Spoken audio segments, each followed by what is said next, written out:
Hey guys, Andrew Perlout with Renaissance Humans. So, 450 colony-forming units. Apparently enough bacteria to do something kind of magical in my gut. You take one of these packets that they call sachets, you rip it open, you dump it into the water, you mix it up, and you drink it down.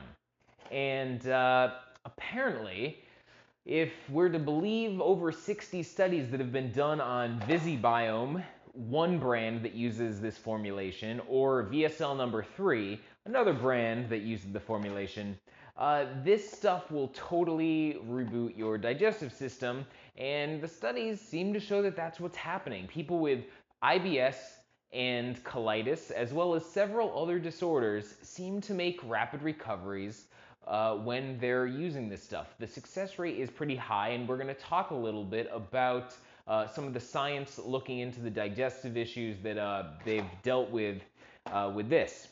I've talked a lot about some of the things that I've changed up in my diet. I used to just eat raw fruits and vegetables and do pretty well on that diet. I didn't really have any colitis symptoms anymore, but when I started eating cooked food, I pretty much was relying on a pressure cooker to take that cooked food and make it digestible for me. And to a large extent, that's still the case. I mean, it gets way better when I cook stuff in a pressure cooker. But I noticed that when I started taking this, I took it initially just for a month, one a day, one of these packets for a day, that I started to be able to actually digest some things without the pressure cooker. That, sometimes you don't have a pressure cooker with you. And that's kind of a nice thing. So it's part of the, one, eat smart food. Two, if you're going to eat foods that are maybe not the easiest to digest, process them. Pressure cooking, soaking, all the stuff I've talked about before. Three, lifestyle interventions. We know how to tamp down inflammation, which is the underlying cause of a lot of these autoimmune and digestive issues. And finally, this is my last piece. This is the other element that seems to work for me. A pretty continuous stream of probiotics. Which again, I kind of find myself surprised to say that was the case. For years, my experience is that for people who already eat whole food, plant-based diets, in other words, diets that maximize the amount of prebiotic substances that you're taking in, that these probiotics are probably not going to be very worthwhile. And the data we have indicates that very often they don't even really succeed in colonizing your gut. When I first started experimenting with probiotics like over 10 years ago, I would go out and I'd read a study and be like, yeah, these people with colitis saw a benefit when they used this strain of probiotic. And I'd go out and I'd test it and I'd be taking pills for a month. And a month later, I was no different than when I started. And so a lot of my coaching clients, I pretty much told the same thing. Look, if you're eating prebiotic-rich substances, you are probably not going to see a benefit. But I told them about the studies, what those showed, and I've come to think that that view was probably a product of not a good selection of bacterial strains, one. Two, not refrigerated through their entire shelf life and therefore alive. And finally, probably not enough colony-forming units. This is 450 billion. A lot of the ones, especially years ago, would be like 5 billion, which sounds like a lot, but the research is pretty clear that usually bombarding the gut with enough bacteria to make it through to colonize your gut is kind of challenging. Your stomach acids can kill off a lot of them. You have to choose the right species and have to be present in large enough quantities. So what happens when you do? So let's start off with colitis. It's the autoimmune disease that began torturing me when I was in middle school and carried right on through until I finally brought it to heel with a raw food diet years later. Basically, if you don't know, it's your immune system attacking your intestines.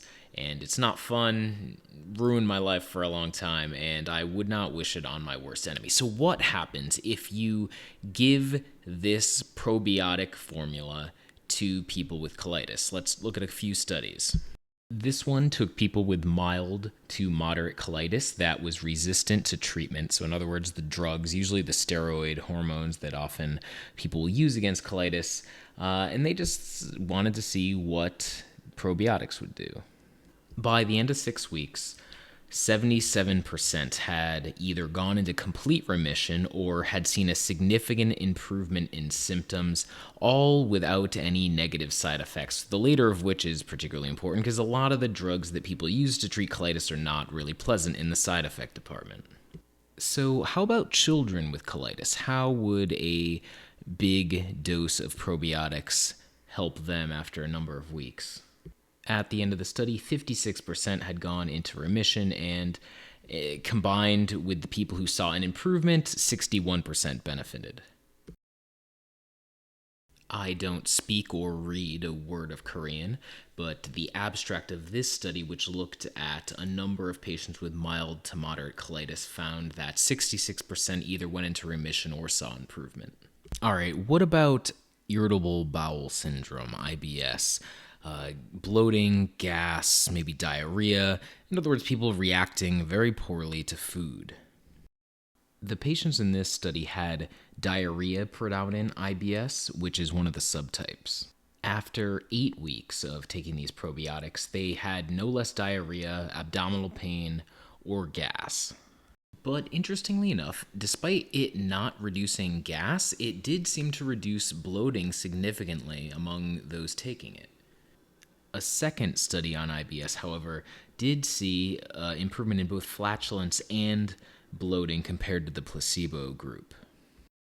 So, how much improvement are you going to see with these probiotics? I think it'll make a significant difference, but like me, I think a lot of people aren't going to see total recovery and totally normal function.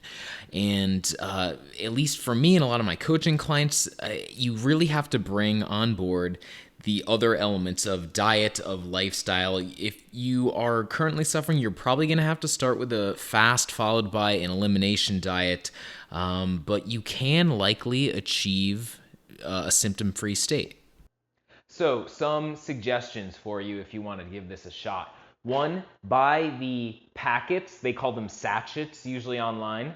And I would suggest you use a month's worth initially to see if it works. Take one every day. These are kind of expensive. You're going to pay like $70 to $90 depending on where you're going for a month's supply. But what I found was that after I had gone for about a month, I was able to ratchet down first to like 3 times a week and then 2 times a week. I'm still trying to figure out if I can go 1 time a week. I seem to be losing some effect in there, but somewhere between 1 and 2 times a week seems to be the sweet spot for me, where it's doing a pretty good job keeping my digestive system running smoothly, which means reduction in gas when I'm, just going to the bathroom a little bit easier, no problems. Everything's flowing very nicely. Again, you want to keep these refrigerated. The reason you don't want to buy the pills and you want to buy the sachets instead is more bacteria. If you actually take the same amount of bacteria from the pills, you're going to end up paying more in the end. So I will put links to these 2 brands that I've used in the video notes and also in the article that accompanies this video if you want to check it out. So give it a try. I would suggest a month followed up by like tapering off and seeing where your point is if you see benefits. If you don't see benefits, don't keep going with it. You might not. But I hope this helps some people. A lot of my coaching clients have seemed to benefit from it. I benefit from it. So yeah, give it a shot. See you later.